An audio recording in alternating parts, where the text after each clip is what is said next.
The point is that it's time to trade all of those adjectives in on a new model. We don't have to clean up the events in our lives. A lot of times people will say, what am I going to do? I made these terrible decisions. I've hated myself for the longest time. How can I go back and undo that? You don't have to do that. Nobody would say, I ate a year's worth of junk food. What am I going to do about that? Well, nothing. But you're going to change what you eat today. You're going to eat healthy stuff today. You're going to take care of yourself today.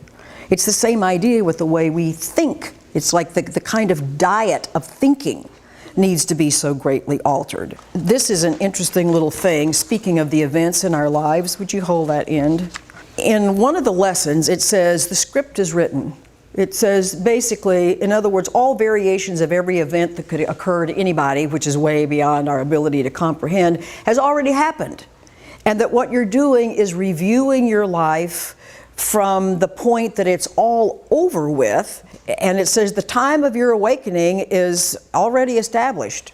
It would be perhaps like a movie that's made of individual little frames, and when you get to frame number 1,597,000, that's the frame where you wake up. And you go, well, that certainly seems like we don't have any choice in the matter. And then a few lessons later it says, we may appear to contradict ourselves, but the time of your awakening is determined by you. And you think, how is it preset and determined by me? That appears to be contradictory in the beginning.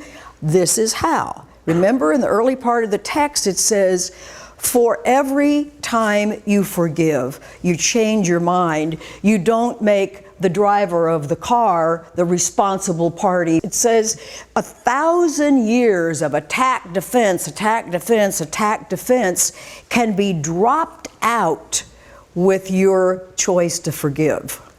So my awakening might happen at frame 1,000,000, whatever it was I said before, but I can drop out a lot of the frames. Each one of these little loops represents, shall we say, a series or a pattern of events.